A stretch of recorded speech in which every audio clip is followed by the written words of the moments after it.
باللہ من الشیطان الرجیم بسم اللہ الرحمن الرحیم الحمد للہ رب العالمین والصلاة والسلام علی اشرف الانبیاء والمرسلین وخاتم النبیین مولانا مقتدانا وہادینا وسیدنا ابی القاسم محمد اللہم صلی علی محمد وعلی محمد وعلی اہل بیتہ الطیبین الطاہرین المعصومین الغر المیامین الذین اذهب اللہ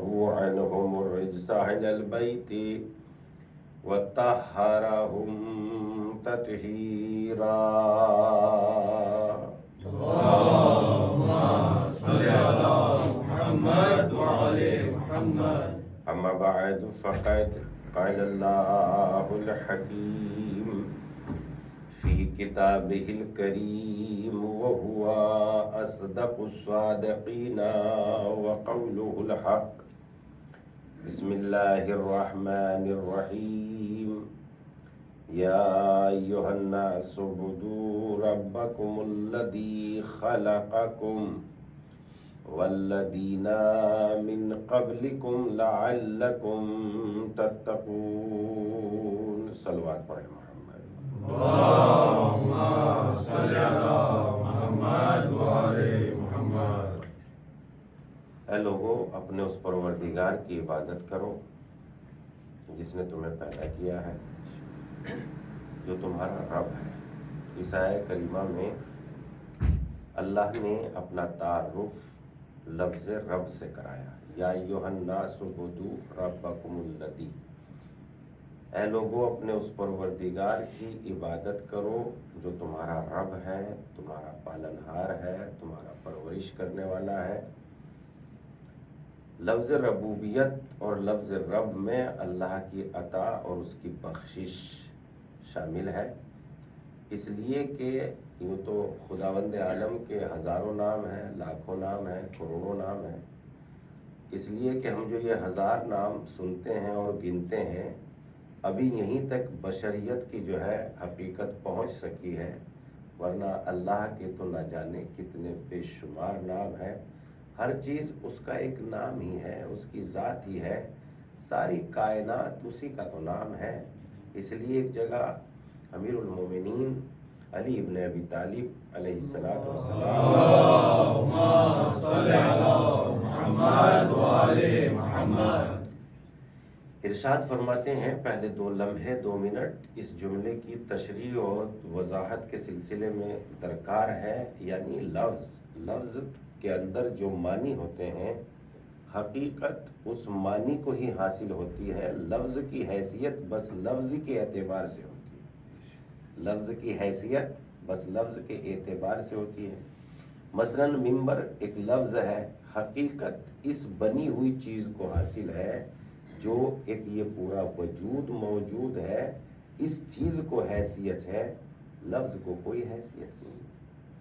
اس اعتبار سے لفظ ایک وہاں تک پہنچنے کا ذریعہ ہوتا ہے کہ انسان کا خیال، انسان کا ذہن اس چیز کی طرف چلا جائے جس کے لیے یہ لفظ وضع کیا گیا ہے، یہ لفظ بنایا گیا ہے۔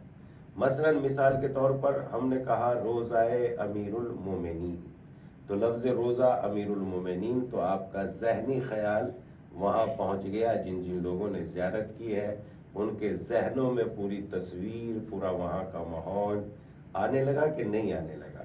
تو لفظ انسان کو اس چیز کی طرف متوجہ کرتا ہے جس چیز کی طرف انسان کو جانا ہے یا جس کے لیے وہ لفظ وضع کیا گیا ہے۔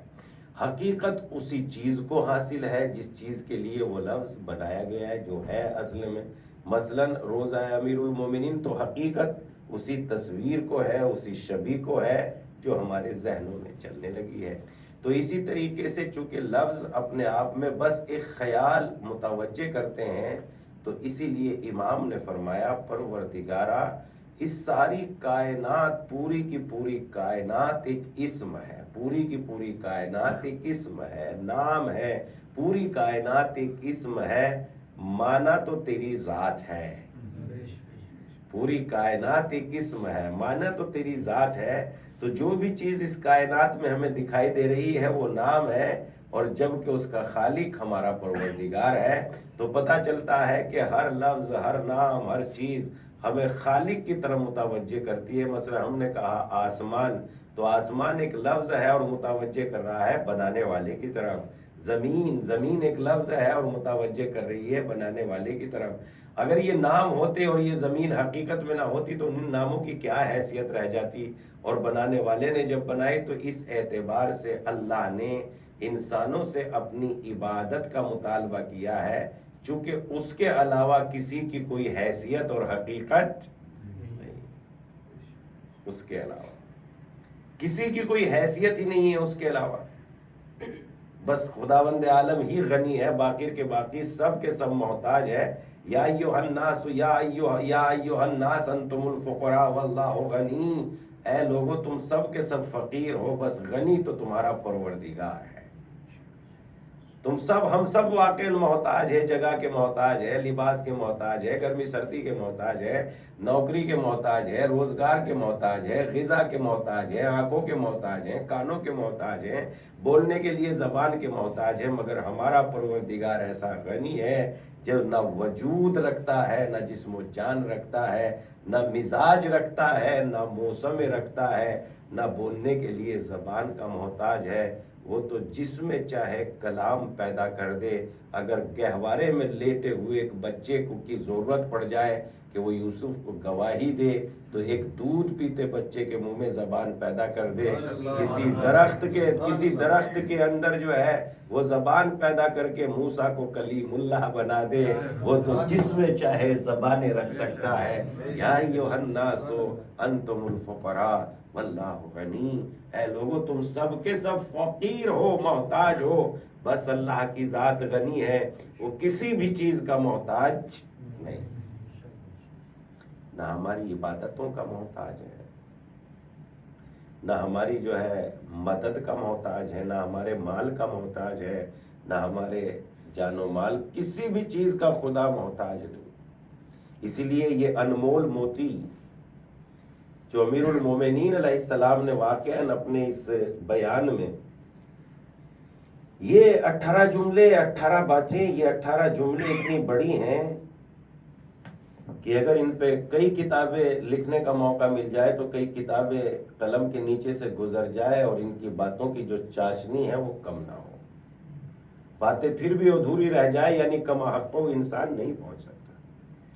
ذرا سی باتوں میں، ذرا سے جملوں میں، چھوٹی چھوٹی باتوں میں امام اتنی بڑی نصیحتیں دے دیتے ہیں۔ دیکھیے نہج البلاغہ میں ایک جملہ ہے، انہی کلمات کثار میں امام نے فرمایا کتنی عجیب ہیں یہ دو باتیں، ایک وہ گناہ جس کی لذت ختم ہو گئی اور عذاب باقی، اور ایک وہ نیکی جس کی زحمت ختم ہو گئی اور ثواب باقی ہے۔ کتنا مختصری کائنات اگر 1000 مرتبہ بھی جنم لے اور اتنی بڑی بات کہنا چاہے، خدا کی قسم جنم لینے بیکار ہو جائیں گے، اتنی پہنچی ہوئی بات انسان کے بس کی بات نہیں۔ انسان تو خود امیر المومنین بھی ہے، مگر ولی اللہ، اللہ کے بندے، اللہ کے ولی، خلیفۃ اللہ، اللہ کے خلیفہ ہیں وہ، اللہ ان کے پاس جو علم ہے وہ خدا کی جانب سے ہے، انہیں اللہ نے علم عطا کیا ہے۔ انسان کا جیسا معلم ہوتا ہے ویسا ہی اس کا استاد، جیسا استاد ہوتا ہے ویسا ہی اس کے پاس علم ہوتا ہے۔ اگر استاد مثلا خرافاتی ہے تو شاگرد اس سے زیادہ خرافاتی ہوگا، اور اگر استاد مفکر ہے، باتوں کو سوچ سمجھتا ہے، تو یقیناً شاگرد میں بھی فکر آئے گی۔ تو جس کا معلم خدا ہو اس کے علم کا کیا کہنا، جس کا معلم، انہیں اللہ نے علم دیا ہے، اللہ نے علم عطا کیا ہے، انہیں رسول اللہ نے علم دیا ہے، رسول اللہ کے پاس سارا علم وہ تھا جو خدا نے دیا ہے۔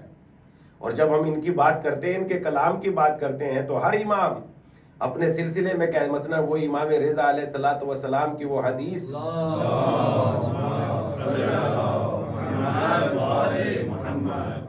اگر آرام سے آپ کو مزہ نہ آ رہا ہو تو میں چیخنا چلا بھی سکتا ہوں، جان ہے ابھی میرے بدن میں، ایک سلوات پڑھتے ہیں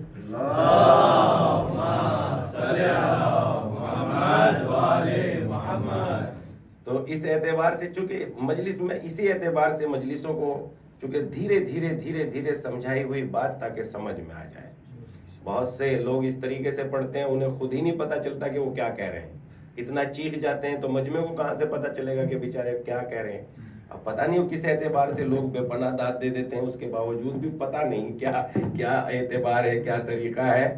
تو لفظ کو بالکل جو ہے دھیرے دھیرے بات، نہ کوئی مثلاً کوئی بھی دقت نہیں پیدا ہوتی، نہ کہیں زبان میں پریشانی ہوتی، نہ سمجھنے میں پریشانی ہوتی، صاف ستھری باتیں بہت اچھی ہوتی ہیں. تو اس لحاظ سے جو ہے ہم دیکھتے ہیں کہ خداوند عالم کی ذات تو وہ اس سے وہ حدیث جو میں نے کہا کہ ان کی ہر بات اللہ سے تعلق رکھتی ہے، ہر بات، اور یہ اپنی ہر بات میں اللہ کا حوالہ دیتے ہیں.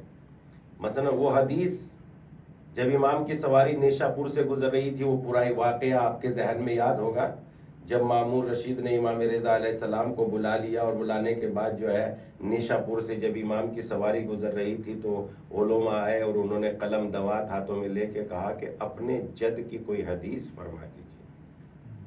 اس حدیث کو سلسلۃ الذہب، یعنی یہ حدیث، اس کو یہ جو سلسلہ بیان کیا امام نے، یہ سونے کے پانی سے لکھنے جیسا ہے، سونے سے لکھنے جیسا ہے، سلسلۃ الذہب.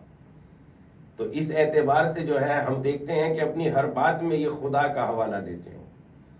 جب ان لوگوں نے امام سے گزارش کی کہ کوئی حدیث بیان فرما دیجیے، امام نے اپنی محمل کا پردہ ہٹایا اور فرمایا مجھ سے میرے جد امام موسیٰ کاظم علیہ السلام نے، اور ان سے ان کے جد امام صادق علیہ السلام نے، اور ان سے ان کے جد امام جو ہے باقی امام باقر علیہ السلام نے، اور ان سے ان کے جد امام زین العابدین علیہ السلام نے، اور ان سے ان کے والد امام حسین علیہ السلام نے، اور ان سے ان کے بھائی امام حسن علیہ السلام نے، اور امام حسن علیہ السلام نے امام علی علیہ السلام سے، اور امام علی علیہ السلام نے یہ پیغمبر اسلام سے، اور پیغمبر اسلام سے صلی اللہ علیہ وسلم نے جناب جبرائیل سے، اور جناب جبرائیل نے پروردگار عالم سے سنا ولایت علی ابن ابی طالب حسنی من دخلا من حسنی امنا من عذابی.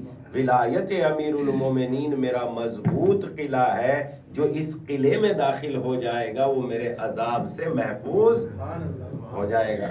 اب دیکھیے بات کہنے کی یہ تھی، ہم جو آپ کی خدمت میں کہہ رہے تھے کہ ان کی ہر بات خدا کی طرف سے ہے، ان کے پاس جو علم ہے وہ اللہ کی جانب سے ہے. پیغمبر اسلام کے سر پر، پیغمبر اسلام کی زبان پر اللہ نے یہ کہہ کے مہر لگا دی وَمَا يَنْتِقُ عَنِ الْهَوَىٰ إِنْ هُوَ إِلَّا وَحْيٌ يُوحَىٰ. یہ ہمارا پیغمبر اپنی خواہشوں سے بات نہیں کرتا، بلکہ یہ وحی کہتا ہے جو ہماری طرف سے وحی آتی ہے.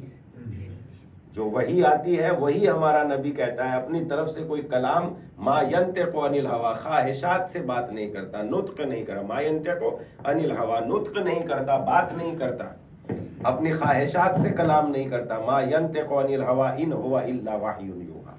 اور پھر پیغمبر اسلام نے اہل بیت اور چہردہ معصومین علیہ الصلوۃ والسلام کے سلسلے میں یہ عجیب و غریب جو فرمان فرمایا یعنی جو میری بات ہے وہی میرے اہل بیت کی بات ہے. اور یہ کہہ کر ان کی سب کی طہارت پر، ان کی سب کی زبان پر، ان کے سب کے کیریکٹر پر، ان کے سب کے کردار پر پیغمبر نے یہ کہہ کے مہر لگا دی ہمارا اول بھی محمد ہے، ہمارا آخر بھی محمد ہے، ہمارا اوسط بھی محمد ہے، ہم کل کے کل محمد ہے. آپ ذرا دیکھیے تو صحیح ان کی عظمتوں کے بارے میں بندے کی اوقات ہے جو زبان کھولے کیا بیان کر سکتا ہے. ہم سب کے یعنی محمد مصطفیٰ کی عظمت یہ کہ خدا نے اعلان کیا وما ينطق عن الهوى ان هو الا وحی یوحی.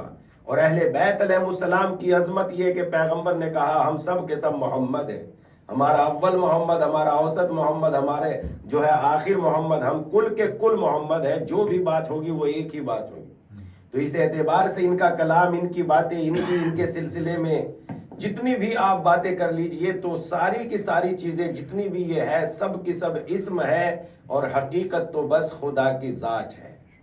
اور جب حقیقت خدا کی ذات ہے، اب یہ اتنی گہری باتیں ہیں، جیسا کہ ہم تھوڑی تھوڑی باتیں آپ کی خدمت میں پیش کر رہے ہیں، ہر ایک چیز اس میں سے آپ غور کیجئے، جو 2-3 دن 2 باتیں گزر گئی، لا اعمال اعود من العقل، عقل سے بڑی کوئی دولت نہیں ہے، ولا وحدت اوحش من العجب، عجب سے بڑی تنہائی کوئی نہیں ہے، ولا عقل کا تدبیر، اور تدبیر سے بہتر کوئی عقل، تدبیر یعنی مشکلات میں چارہ جوئی کرنا کہ مشکلات سے نجات کیسے ملے، ولا کرامہ کا تقوی، اور تقوی کے جیسا کوئی شرف نہیں ہے، ولا قرین کا حسن الخلق، اور اچھے اخلاق سے بہتر کوئی ساتھی نہیں ہے، ولا میراث کل ادب، اور ادب کے جیسی کوئی میراث نہیں ہے، ولا قائد کا توفیق، اور توفیق سے بہتر کوئی قائد نہیں ہے، ولا تجارت کا عمل الصالح، اور عمل صالح سے بہتر کوئی تجارت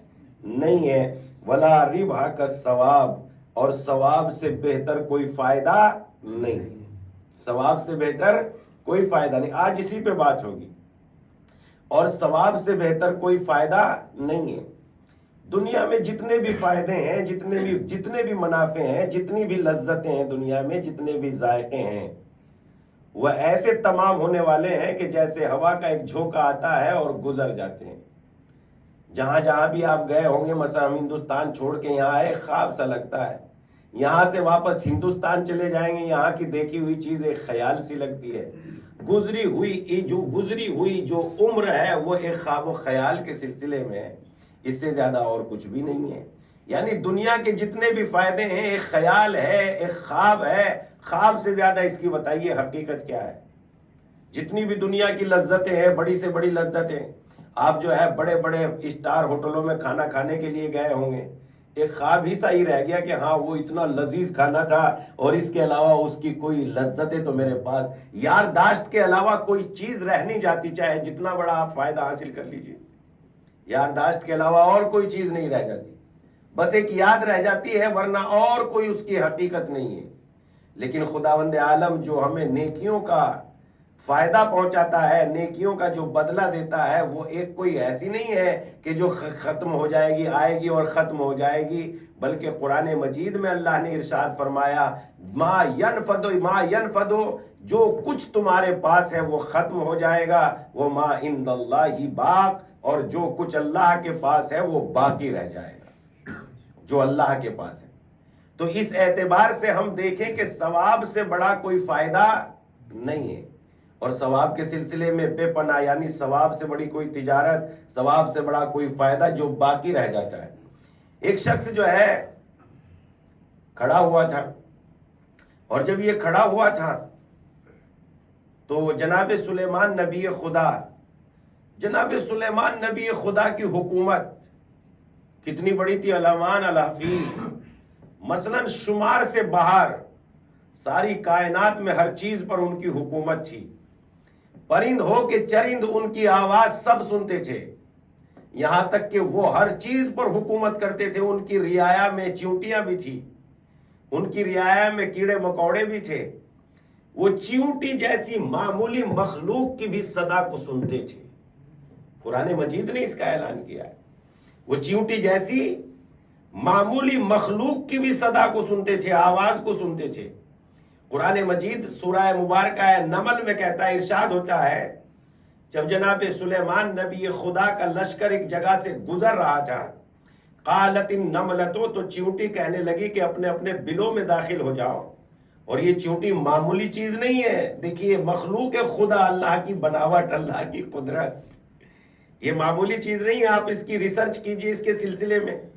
جب آپ نہج البلاغہ میں، امام علی علیہ السلام نے نہج البلاغہ میں چیونٹی کا ذکر کیا ہے، اور چیونٹی کے سلسلے میں جو امام علی علیہ السلام نے بے پناہ باتیں بیان کی ہے، امام نے ارشاد فرمایا قدرت خدا پر ذرا غور کرو، اللہ کی کتنی عظیم قدرت ہے، معمولی سی مخلوق کے اتنی باریک کہ اگر تم غور سے دیکھنا چاہو گے تمہیں دکھائی دے گی، ورنہ دکھائی بھی نہیں دے گی، اور اللہ نے اس معمولی سی چیز کے اندر پورا نظام ہاضمہ بھی رکھ دیا ہے، اور یہاں تک کہ اس کے اوپر، اس کے ماتھے پہ، اس کے سر پہ 2 چھوٹے چھوٹے سے سینگ ہوتے ہیں، وہ ان سینگوں کے ذریعے سے خطرے کو محسوس کر لیتی ہے، آنے والا خطرہ کدھر سے ہے۔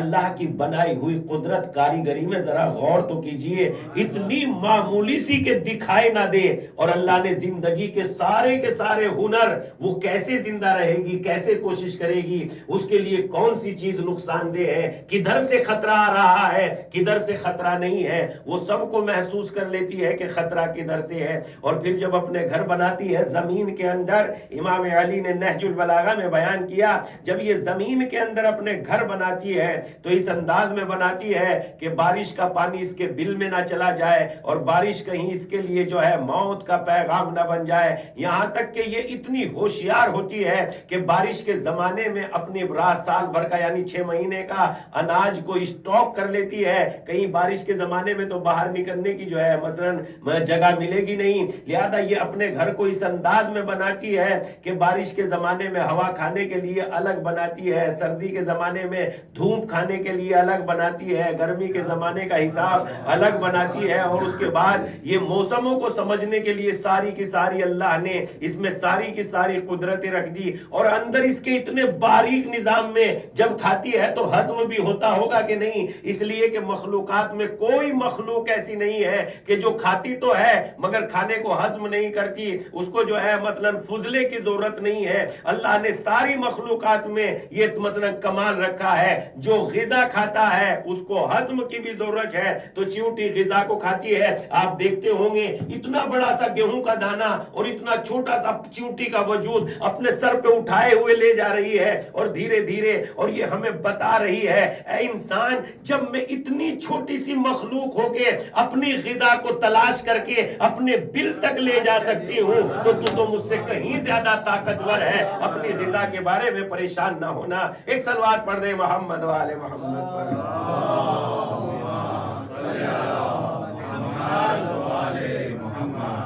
ٹائم بہت جلدی بھاگتا ہے، ایک صلوات پر پڑھتے محمد وآل محمد پر۔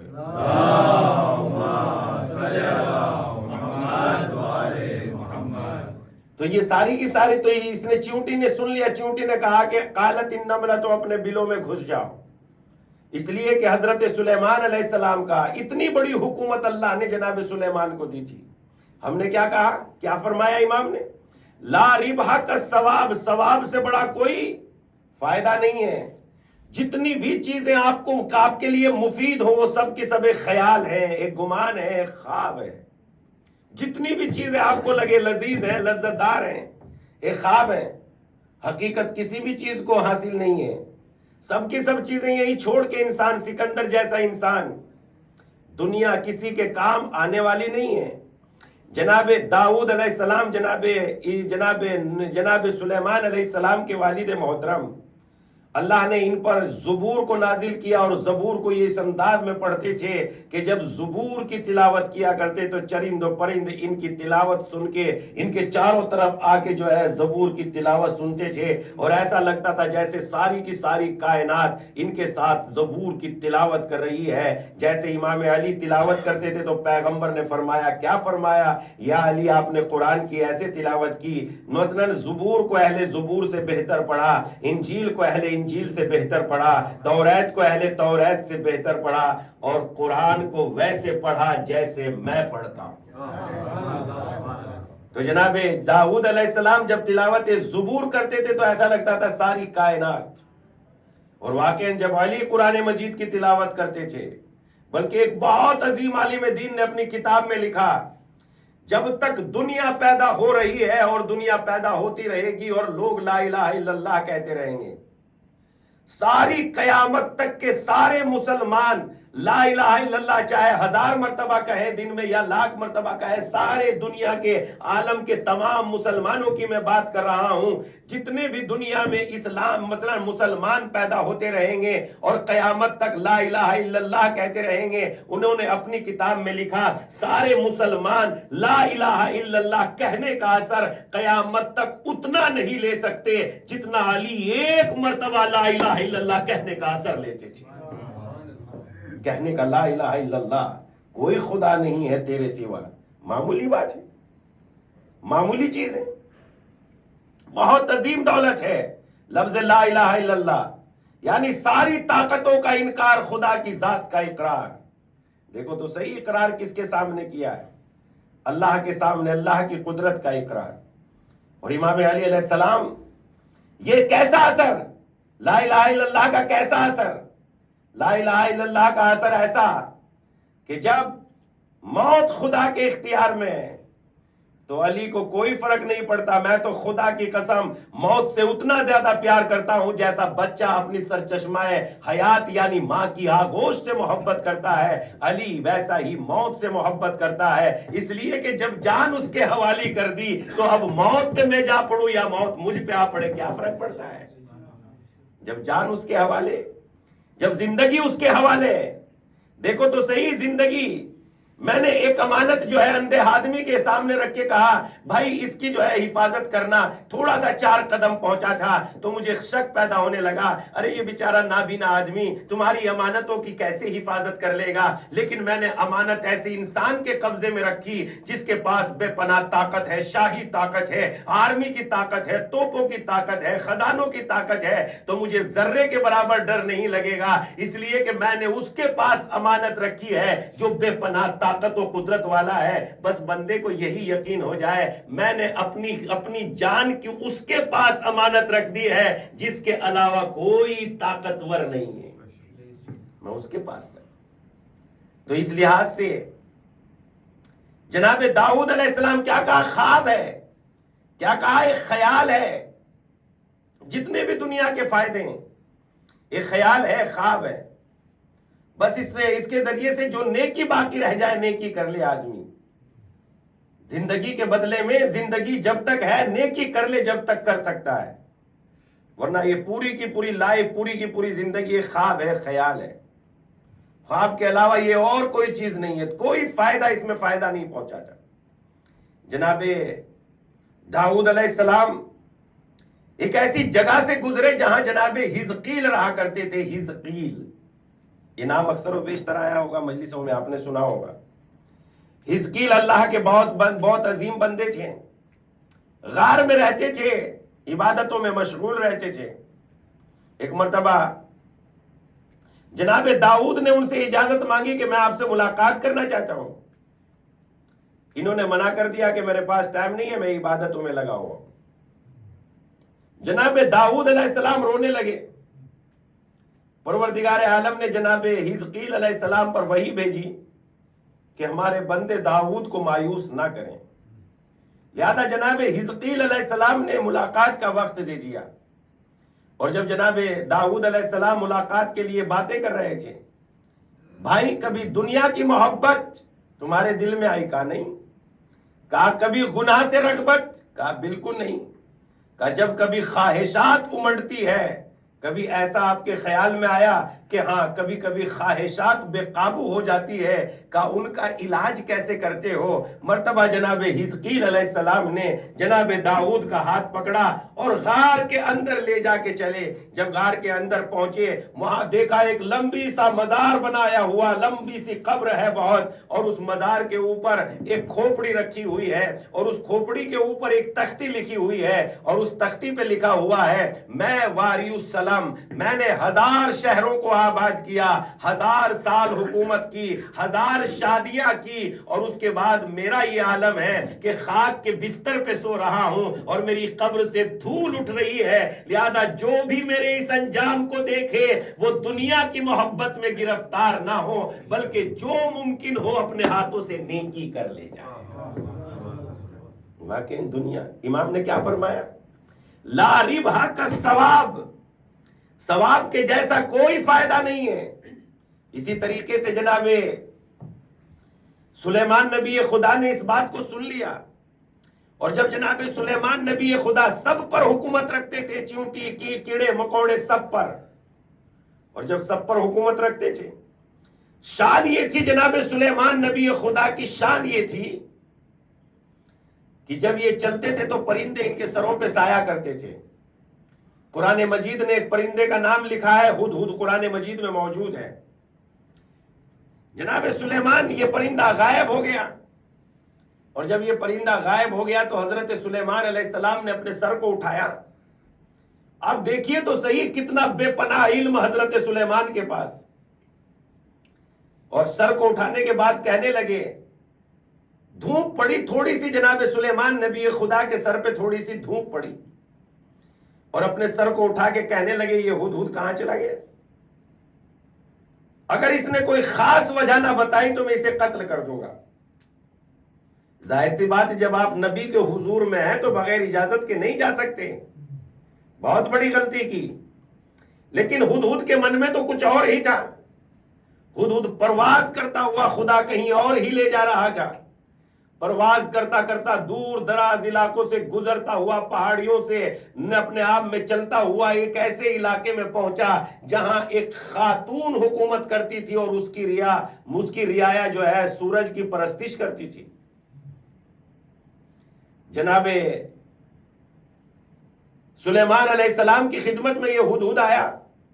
پرندوں نے اسے پہلے ہی بتا دیا کہ بڑے غصے میں ہیں، تم بغیر اجازت کے کیسے چلے گئے. دیکھیے کیا بات ہے، خدا کی قسم ساری کائنات بولتی ہے، ساری کائنات میں زبان ہے، مگر سننے والے کان ہونے چاہیے. ہم نے تو اپنے کانوں اور نگاہوں پہ خواہشات کے پردے خود ہی لٹکا لیے ہیں، تو یہ کائنات ہماری باتوں کو نہ سنتی ہے نہ ہم اس کی باتوں کو سنتے ہیں. ورنہ ہر کائنات کی ہر چیز بولتی ہے، کائنات کی ہر چیز جواب دیتی ہے، کائنات کی ہر چیز کو اللہ نے زبان دی ہے. اور اگر یقین نہیں آتا تو سورہ مبارکہ ہے یاسین پڑھ لیجئے، جس میں ارشاد ہوتا ہے نختم علی افواہہم الیوم نختم علی افواہہم وتکلمنا ایدیہم وتشہد ارجلہم بما کانوا یکسبون. اس دن سے ڈرو جس دن ہم تمہارے منہ کو سیل کر دیں گے. الیوم نختم علی افواہہم، تمہارے منہ کو، فہم کہتے ہیں منہ کو، تمہارے منہ کو سیل کر دیں گے. الیوم نختم علی افواہہم وتکلمنا ایدیہم، اور ہم تمہارے ہاتھوں سے کلام کریں گے. وتشہد بما کانوا یکسبون، اور ہم تمہارے پیروں سے کلام کریں گے، پوچھیں گے تمہارے پیروں سے، تمہارے پیروں کو گواہ بنائیں گے. بما کانوا یکسبون، اور ان پیروں سے پوچھیں گے کہ تم اسے کدھر لے کے چلے گئے. ذرا آپ غور کریں، جنہیں ہم زندگی بھر اپنا اپنا کہتے ہیں، میرے ہاتھ میرے ہاتھ میرے ہاتھ میرے پیر، ارے یہ خدا کے گواہ ہیں، یہ خدا کے گواہ ہے. خدا ان سے گواہی لے گا، ان سے پوچھے گا کہ تم نے ان ہاتھوں کو کہاں استعمال کیا. تو کائنات کی ہر چیز میں زبان ہے، کائنات کی ہر چیز بول سکتی ہے اور بول رہی ہے، مگر ہم سنتے نہیں ہیں.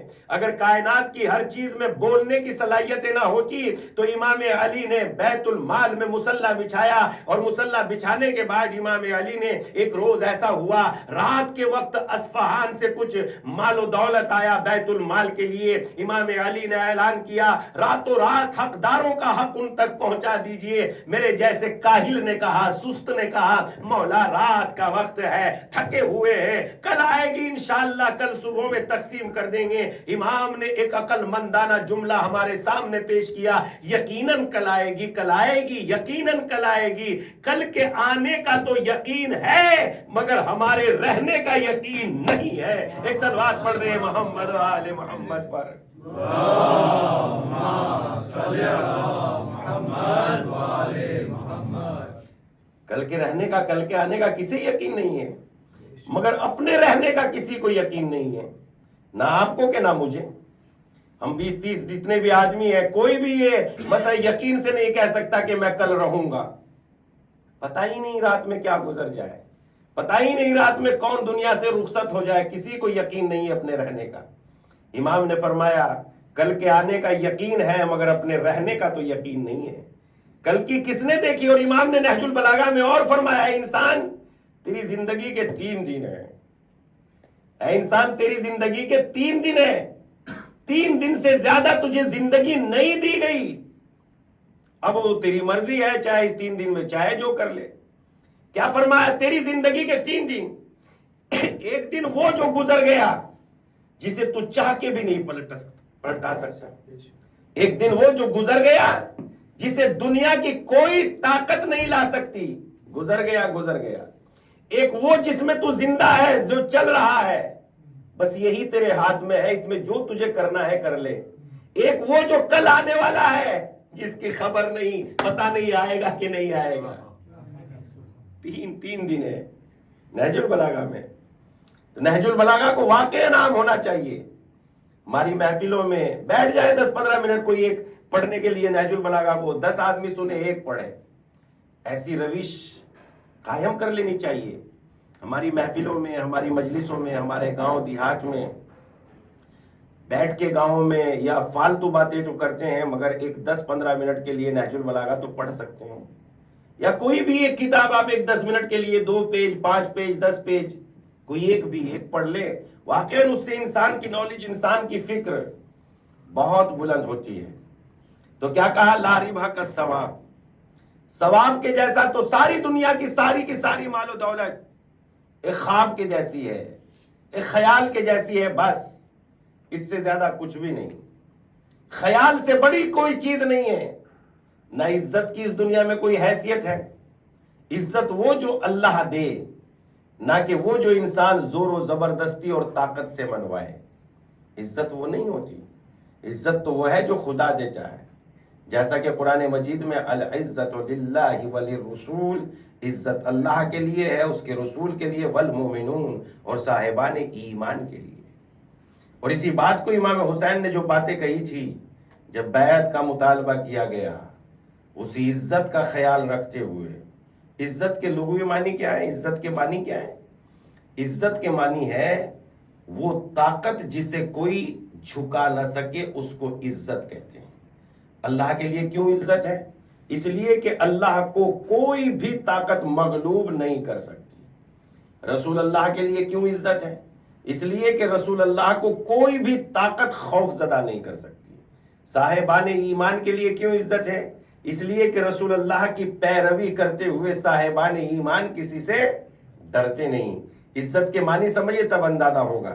یعنی عزت جو کسی سے مغلوب نہ ہو سکے اسے کہتے ہیں عزت، جس پر کوئی غالب نہ آ سکے، جس پر کوئی بھی غالب نہ آ سکے اسے عزت کہتے ہیں۔ لہذا کیا کہا؟ العزت للہ، سورہ منافقون، العزت للہ وللرسول والمؤمنون، عزت اللہ کے لیے ہے، صاحبان ایمان کے لیے ہے، رسول اللہ کے لیے ہے۔ العزت للہ ولرسولہ والمؤمنون، عزت اللہ کے لیے ہے۔ پھر اس کے بعد امام حسین علیہ السلام کا وہ ساری حکومتوں کا اکٹھا ہونا، اور امام حسین علیہ السلام کا ساری حکومتوں کو جواب دینا، اور اس درمیان میں امام نے چند باتیں فرمائی۔ ہے ہاتھ من الذلہ، ذلت ہم سے دور ہے، اس لیے کہ اللہ نے ہمیں عزت عنایت کی ہے۔ اور امام کے وہ جملے عجب سی بات ہے، امام نے وہ جو فرمایا ہے ہاتھ من الذلہ، ذلت ہم سے دور، اور پھر امام نے فرمایا ذلت کی زندگی، عزت کی زندگی، ذلت کی زندگی سے بہتر عزت کی موت ہے۔ اس لیے کہ امام حسین علیہ السلام عزت کے معنی جانتے ہیں، اور پھر اس سلسلے میں امام نے ہے ہاتھ من الذلہ، ارے اس نے مجھے 2 چیزوں کے درمیان میں ڈال دیا ہے، یا میں ذلت کو قبول کر لوں، یعنی بیعت کو قبول کر لوں، یا میں انکار بیعت کروں۔ پھر فرمایا ہاتھ من الذلہ، ذلت تو ہم سے دور ہے، اور پھر فرمایا اگر میں اس بیعت کو قبول بھی کر لوں، اس لیے کہ معاملہ بہت سنگین تھا، اگر میں اس بیعت کو قبول بھی کر لوں۔ ارشاد کیا فرمایا؟ اگر میں اس بیعت کو قبول بھی کر لوں، اب اللہ میرا پروردگار اس بیعت کو قبول نہیں کرے گا، میرا پروردگار اس بیعت کو قبول نہیں کرے گا، میرا پروردگار اس بیعت کو برداشت نہیں کرے گا، ورسولہ، اور اس کا رسول بھی اس بیعت کو برداشت نہیں کرے گا۔ اور پھر اس کے بعد فرماتے ہیں والمؤمنون، اور صاحبان ایمان بھی اس بیعت کو برداشت نہیں کریں گے۔ بات یہیں تک نہیں رہ گئی، پھر فرماتے ہیں وہ جہورہ تابت، اور وہ گودیاں بھی اس بیعت کو برداشت نہیں کریں گی۔ جن ماں کے آگوش سے میں نے دودھ پیا ہے، وہ ماں کی طہارت بھی اس بیعت کو برداشت نہیں کرے گی۔ ہے ہاتھ من الذلہ، ذلت حسین سے دور ہے۔ ایک صلوات پڑھ دیں محمد و آل محمد پر۔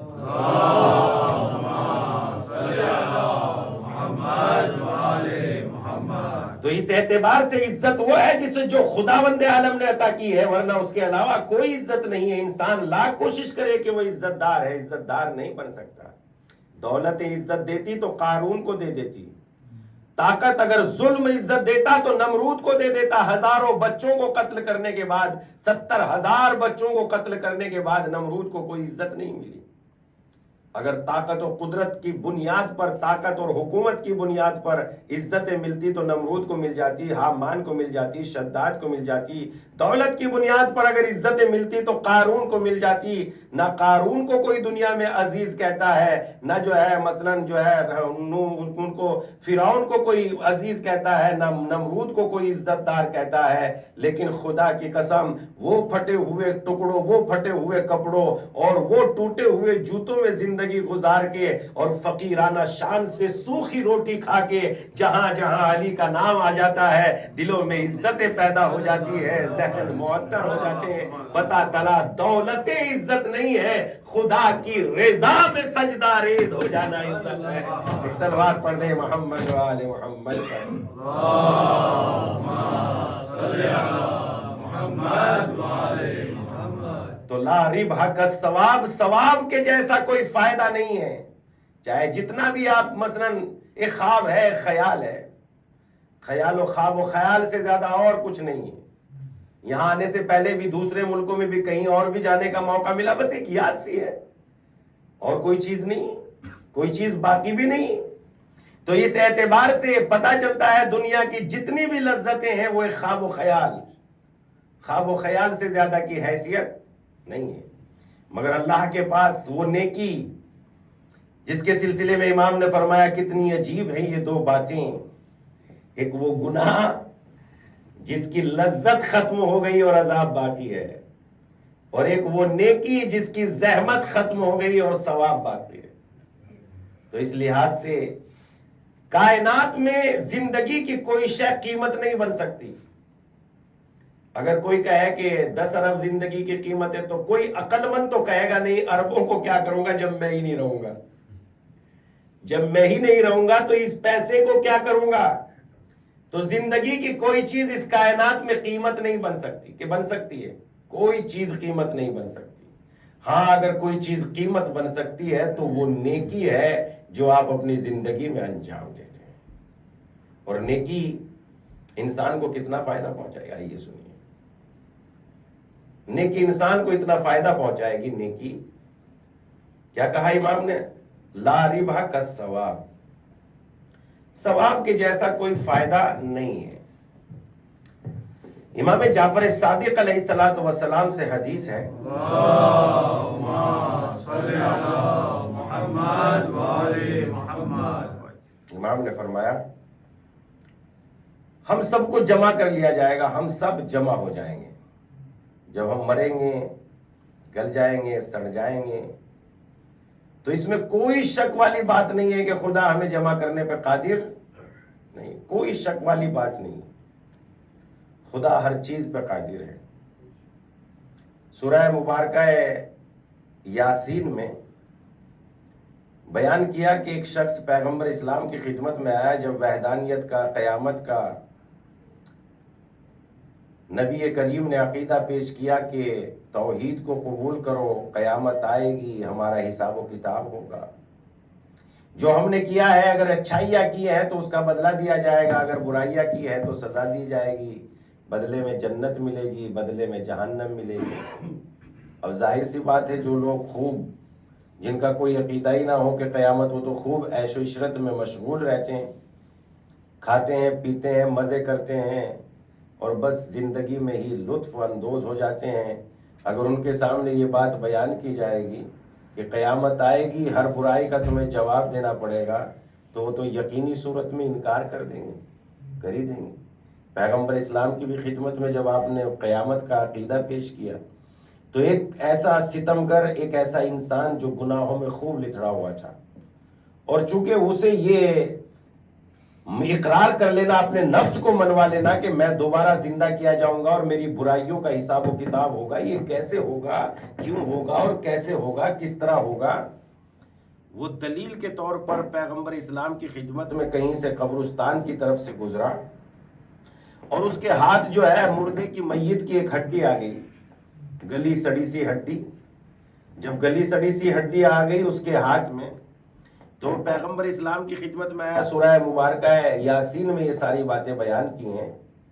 گلی سری سی ہڈی جب اس کے ہاتھ میں آ گئی تو اس نے پیغمبر اسلام کی خدمت میں ایسے وہ ہاتھ پہ رکھے ہوئے ہڈی کو پیش کیا اور یوں مٹھی کو بند کرتے ہوئے اسے یوں مسل دیا، اور مسلنے کے بعد ہوا کھول دیا، ہوا اس ہڈی کو اڑا لے گئی، برودے کو اڑا لے گئی۔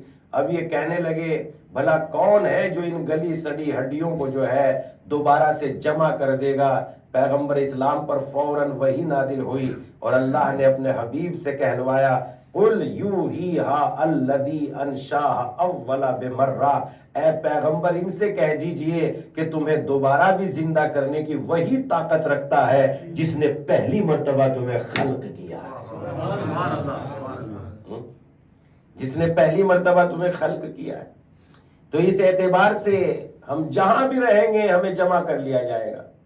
اگر مچھلیوں کے پیٹ میں چلے گئے، درندوں چرند کے دانتوں کی بھی اگر ریزہ بن گئے، ریشہ بن گئے، تو ہمیں وہاں سے بھی نکال لیا جائے گا۔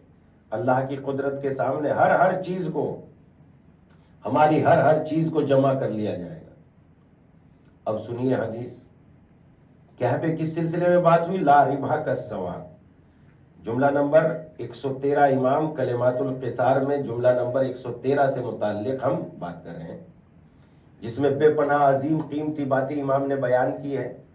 لا مال اعود من العقل، عقل کے جیسی کوئی دولت نہیں، ولا وحدتا اوحش من العجب، عجب کے جیسی کوئی تنہائی نہیں، ولا ربح کالثواب، ثواب کے جیسی کوئی تجارت، ثواب کے جیسا کوئی فائدہ نہیں، ولا تجارت کا عمل صالح، عمل صالح سے بہتر کوئی تجارت نہیں، ولا قائد کا توفیق، اور توفیق سے بہتر کوئی رہبر اور رہنما نہیں ہے۔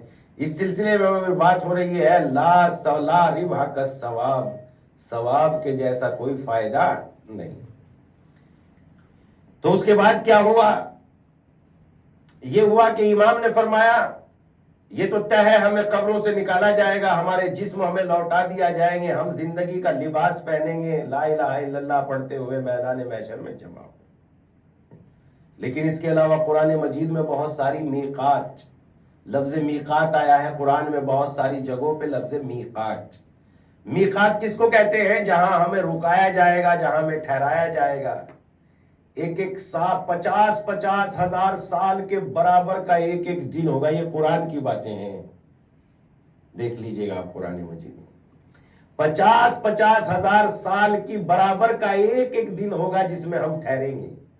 اب ان کے نیچے مفسرین نے لکھا ہے کہ وہ پتہ نہیں وہ دن نوری ہوں گے کہ شمسی ہوں گے، یعنی شمسی دن یہ جو جس میں ہم زندگی گزار رہے ہیں، اور نوری دن وہ جو جن میں سورج کا کوئی وجود نہیں ہوگا، کیونکہ وہاں سورج کی ضرورت ہی نہیں ہے۔ سورہ مبارکہ دہر میں جنتوں کی، جنتی لوگوں کی جب بات کرتا ہے سورہ مبارکہ دہر، انہوں نے جو انعام دیے جائیں گے ان کے سلسلے میں ایسی باتیں، خدا کی قسم عجیب عزت دے گا خداوند عالم صاحبان ایمان کو۔ کہا ہم جنت میں ان کے لیے نہریں بہائیں گے۔ جنت میں کئی نہروں کا ذکر کیا اللہ نے، سلسبیل، تسنیم۔ قرآن مجید میں کئی جگہ پر ایک نہر ایسی ہوگی جس میں صاف ستھرا بہتا ہوا پانی ہوگا، بماء مصفا، یعنی پاک و پاکیزہ پانی۔ ایک نہر وہ ہوگی جس میں بالکل اصل مصفا، پاک و پاکیزہ جو ہے شہد سے بھری ہوئی نہر موجود ہوگی، سلسبیل ہوگی، کوثر ہوگا۔ بے پناہ اللہ نے جنت میں اہل جنت کے اختیارات کو بیان کیا ہے۔ اس سورہ مبارکہ دہر کی تفسیر کرتے ہوئے علماء کرام لکھتے ہیں کہ کوثر کا جو چشمہ، اس کے نہر کا ذکر سورہ مبارکہ دہر میں ہے۔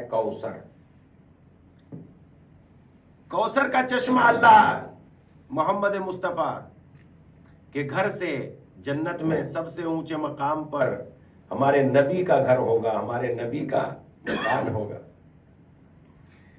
اہل بیت علیہ السلام کا مقام ہوگا۔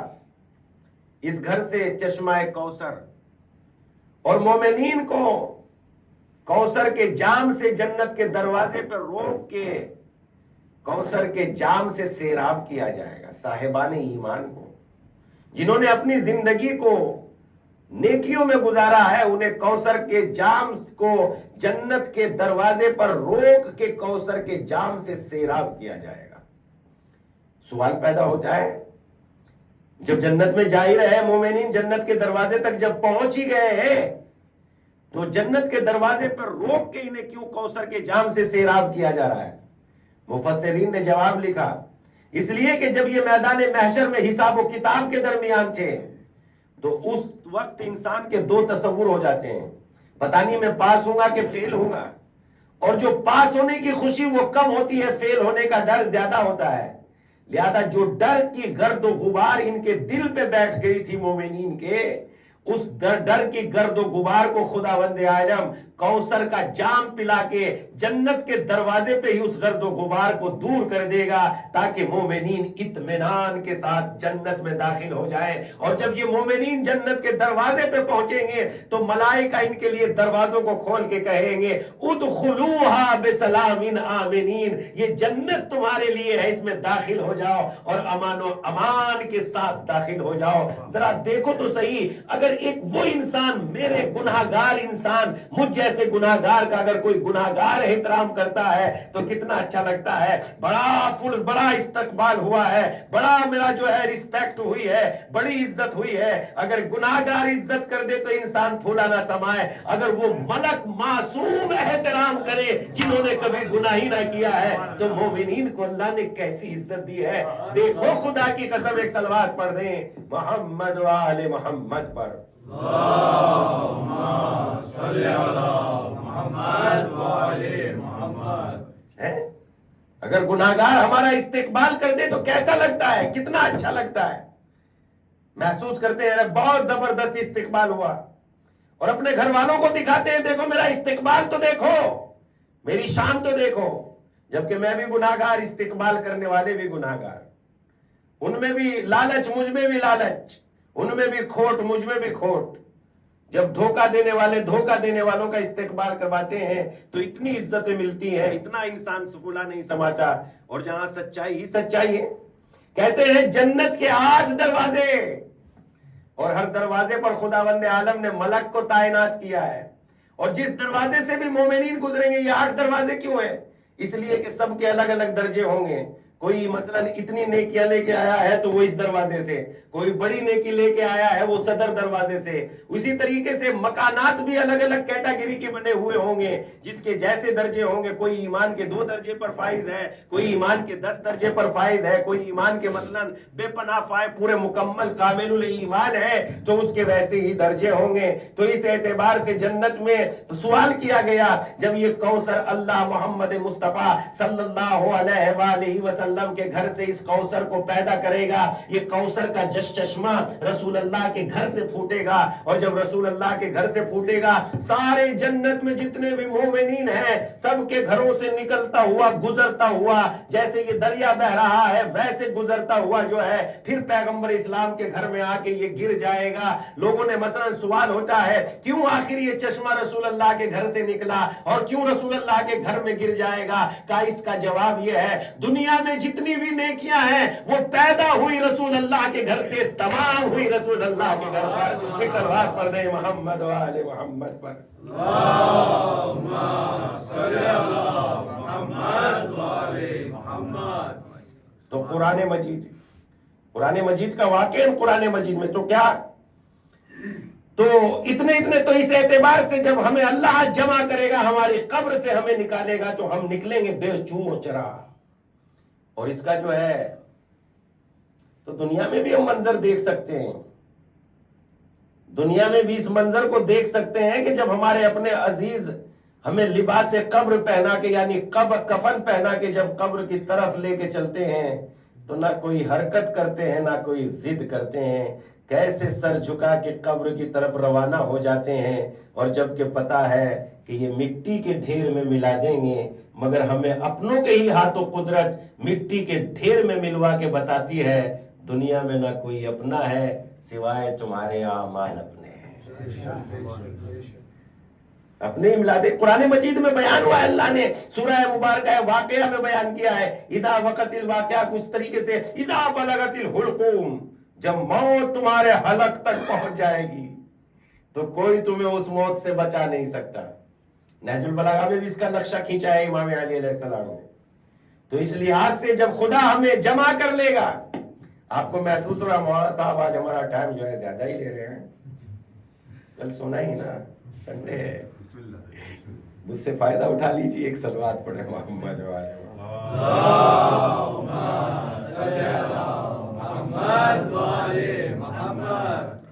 تو اس اعتبار سے جو ہے اللہ ہمیں جمع کرے گا جہاں جہاں بھی ہم ہوں گے۔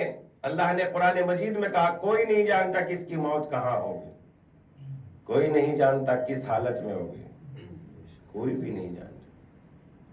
پھر اس کے بعد مر جائیں گے انشاءاللہ۔ دعا یہ کرے کہ دین کی سلامتی پر موت آئے۔ مرنا تو لازمی، اس سے تو ڈرنا ہی نہیں چاہیے، اسے تو کوئی نہیں روک سکتا، نہ کوئی وید، نہ کوئی حکیم، نہ کوئی رشتہ دار، نہ کوئی خاندان، نہ کوئی بھائی، نہ بہن، کوئی نہیں روک سکتا۔ سب ہماری میت کے چاروں طرف کھڑے ہو جاتے ہیں اور بس ہمارا تماشا تو دیکھتے ہیں، مدد کوئی نہیں کرتا۔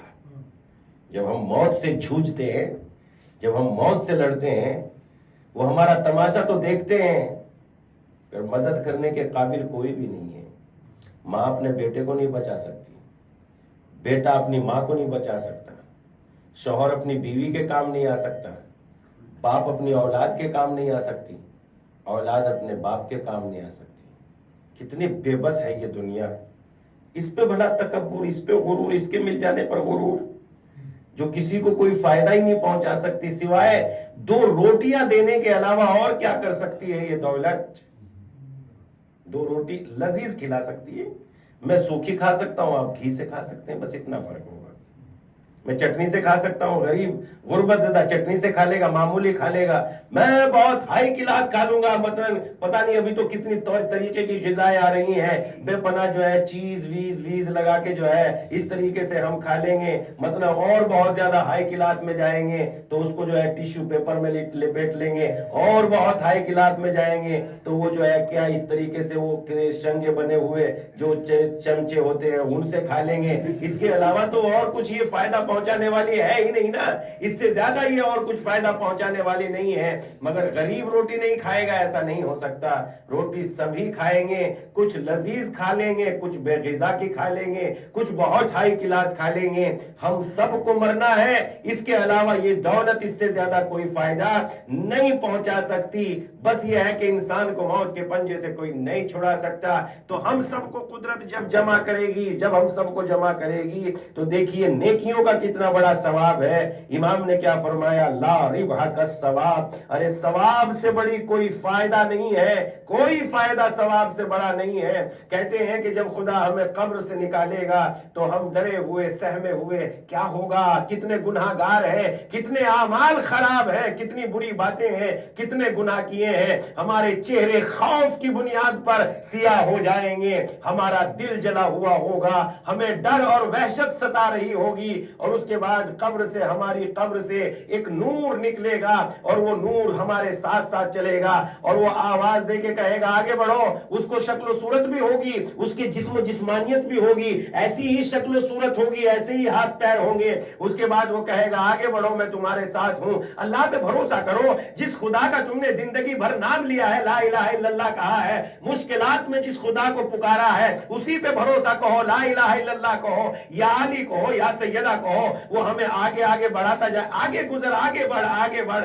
یہاں تک کہ ہم آگے بڑھ جائیں گے۔ ہر خطرناک جگہ سے گزرتے ہوئے ہم محشر میں جب قدم رکھیں گے، خدا ہمارے گناہوں کو معاف کر دے گا اور ہمیں جنت میں جگہ دے گا۔ تو ہم اس سے معلوم کریں گے، اے خوبصورت شکل، تو ہر جگہ جہاں جہاں میں ڈرتا رہا، تو ہر جگہ مجھے جو ہے حوصلہ دلاتی رہی، بتا تو صحیح تو کون ہے، تو نے تو مجھ پہ بڑا کرم کیا ہے، بڑا احسان کیا ہے۔ وہ مسکرا کے کہے گا میں کچھ بھی نہیں ہوں، میں تیری وہی نیکی ہوں جو تو مومنین کے دل کو خوش کیا کرتا تھا، وہ مومنین کی خوشی وہ میں ہی ہوں جو تیری نجات کرنے کے لیے تیار ہو گئی ہوں۔ ایک بندے کو خوش کرنا تو لا ربح کالثواب، ثواب سے بہتر کوئی فائدہ نہیں ہے۔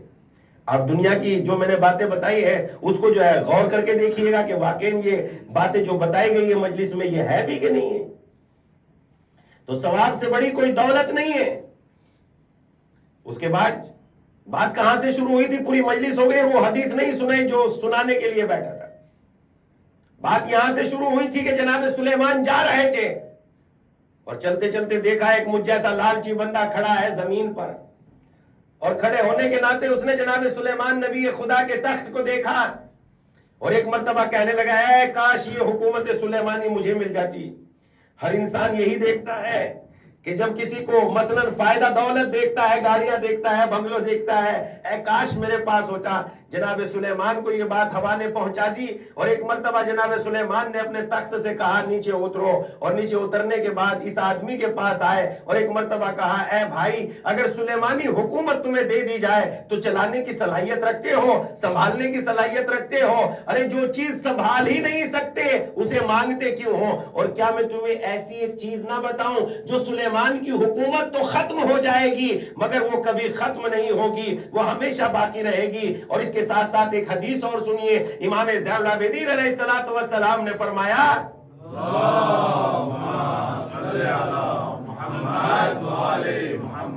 جو ختم ہونے والی چیز ہے چاہے وہ زمین سے لے کے آسمان تک کیوں نہ ہو کم ہے، ایک دن ختم ہو جائے جو ختم ہونے والی چیز ہے۔ جناب یونس جناب نوح علیہ السلام کی زندگی کے 250 سال ختم ہو گئے کہ نہیں ہو گئے؟ تو جو ختم ہونے والی چیز ہے چاہے وہ زمین سے لے کے آسمان کے برابر تک کیوں نہ ہو کم ہے، لیکن جو باقی رہنے والی چیز ہے وہ اگر ایک ذرے کے برابر بھی ہی زیادہ ہے، اس لیے کہ جسے ختم ہی نہیں ہونا وہ تو زیادہ ہی ہے۔ اس کے بعد اب یہ حدیث سنیے تاکہ لطف آئے۔ جناب سلیمان نے کہا کیا میں تمہیں ایک ایسی بات نہ بتا دوں جو سلیمان کی حکومت تو ختم ہو جائے گی مگر اس کا اجر و ثواب ختم نہیں ہوگا؟ کہا وہ کیا ہے؟ کہا مومن کا دنیا میں کہنا سبحان اللہ والحمد للہ ولا الہ الا اللہ واللہ اکبر، سلیمانی حکومت ختم ہو جائے گی مگر بندہ جب اقرار توحید کرے گا اس کا ثواب ختم نہیں ہو سکتا۔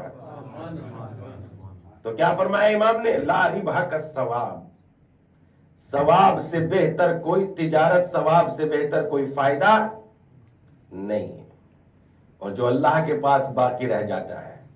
اسی لیے تو امام ہر جگہ ہر وقت امام ایک ہی بات کہہ رہے تھے۔ امام کے جملوں میں، امام کی زندگی میں ہر وقت ایک ہی بات تھی، پروردگارا جس نے تجھے کھو دیا اس نے کیا پایا، اور مالک جس نے تجھے پا لیا اس نے کیا کھویا۔ یہی تو بات تھی، تاکہ امام بتا رہے تھے جسے خدا مل گیا اس کا کچھ کھویا نہیں گیا، اور جسے خدا نہ ملا اس کا سب کچھ ختم ہو گیا، خراب ہو گیا۔ اسی لیے امام علی اکبر کو قربان کرنے کے بعد بھی مطمئن تھے۔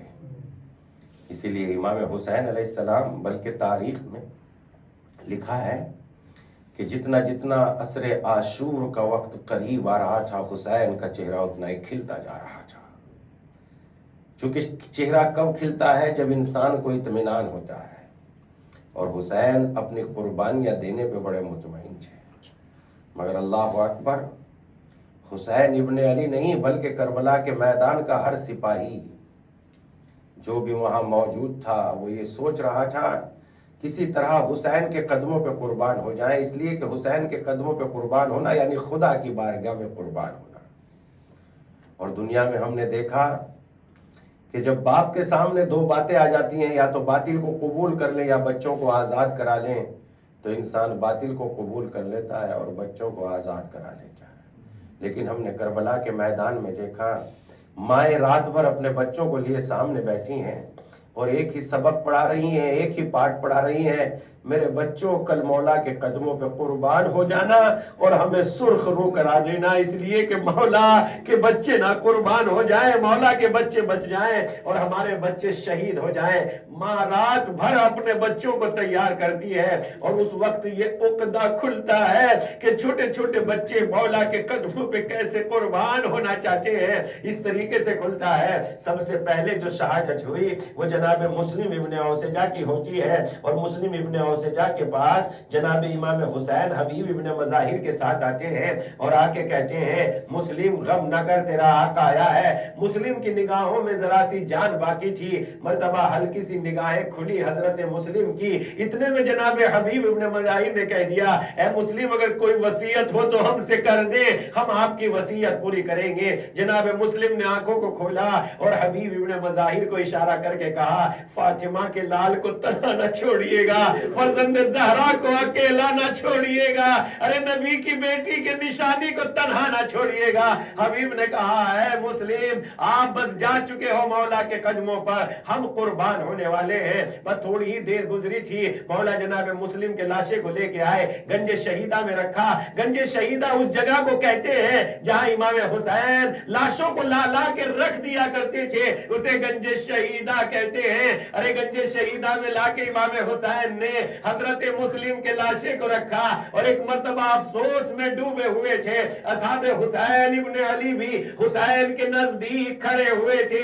اتنے میں کیا دیکھتے ہیں، خیمے سے ایک چھوٹا سا بچہ نکلا جس کے سر پہ جس کے شانے پر میں تلوار سجی ہوئی ہے، اور تلوار اتنا چھوٹا ہے کہ زمین پہ خط کھینچتی ہوئی وہ تلوار چلی جا رہی ہے۔ امام حسین کی دور سے نگاہ پڑی، ارے یہ بچہ کون ہے اور کہاں جا رہا ہے؟ اس کا تو ارادہ لگتا ہے شاید یہ میدان کربلا میں قتل ہونے کے لیے جا رہا ہے، جنگ کرنے کے لیے جا رہا ہے۔ حبیب جاؤ تو صحیح، اس بچے کو لے کے آؤ، یہ کون ہے؟ مرتبہ بچہ آیا اور ایک مرتبہ امام حسین نے پوچھا بیٹا تم کون ہو اور کس کے لال ہو؟ کہا آقا اسی کا شیر ہوں، اسی کا بیٹا ہوں، ارے جس کے سراہنے کی آپ میت لے کے آئے ہو، مسلم کا نور نظر ہوں، مسلم کا نور عین ہوں۔ ایک مرتبہ امام حسین نے کہا اے بیٹا کیا تیری ماں کے لیے اتنا غم کافی نہیں ہے کہ تیری ماں تمہارے بابا کے غم میں غم برداشت کر رہی ہے؟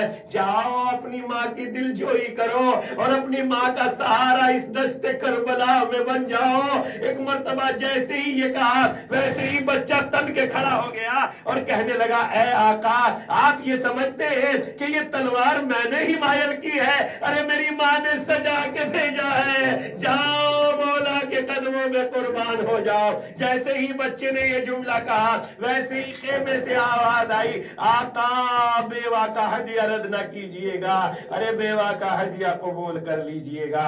امام نے جو فرمایا پروردگارا جس نے تجھے پایا، جس نے تجھے کھو دیا اس نے کیا پایا، اور جس نے تجھے پا لیا اس نے کیا کھویا۔ امام نے جو جملہ فرمایا لا ربح کالثواب، ثواب کے جیسا کوئی فائدہ نہیں ہے۔ الا لعنۃ اللہ علی قوم الظالمین وسيعلم الذين ظلموا أيّ منقلب ينقلبون۔ پروردگارا تجھے واسطہ محمد والے محمد کا ہماری عبادتوں کو قبول فرما، پروردگارا ہمیں نہج البلاغہ قرآن مجید پڑھنے کی توفیق عنایت فرما۔ پروردگارا پوری دنیا میں گناہ اپنا پورا زور لگائے ہوئے ہے، پروردگارا ہمیں گناہوں سے دور رہنے کی توفیق عنایت فرما۔ پروردگارا ہم اپنے نفس پر اپنے خواہشات پر غالب آ جائے، ہمیں ہمارے خواہشات اسیر نہ کر سکے ایسی توفیق عنایت فرما۔ پروردگارا تجھے واسطہ محمد والے محمد کا ہم دنیا اور آخرت کی حقیقت کو جان جائیں ایسی توفیق عنایت فرما۔ پروردگارا اس مختصر سی زندگی میں زیادہ سے زیادہ نیکیاں کرنے کی توفیق عنایت فرما۔ پروردگارا مال دنیا کی محبت دل میں ایسا نہ ہو کہ جو بھی مل جائے وہ مال دنیا ہمیں حاصل ہو جائے، بلکہ پروردگارا مال دنیا کی محبت حلال راستے سے ہمارے دل میں قائم فرما۔ پروردگارا دنیا اور مال دنیا جو ہمیں حاصل ہو جائے وہ تیری راہ میں خرچ کرنے کی توفیق عنایت فرما۔ بے گناہوں کو آزادی عنایت فرما، قید و بند میں جو گرفتار ہیں انہیں نجات عنایت فرما۔ پروردگارا تجھے واسطہ محمد والے محمد کا بے گھروں کو گھر عطا فرما، پروردگارا کمزوروں کو طاقت عنایت فرما، پروردگارا بے اولادوں کو اولاد عطا فرما، پروردگارا بیماروں کو صحت کامل عطا فرما۔ پروردگارا تجھے واسطہ محمد والے محمد کا آقا کے ظہور میں تاجیل فرما، ہمیں ان کے اعوان و انصار میں شمار فرما۔ ربنا تقبل منا انك انت السميع العليم۔ ماتم حسین۔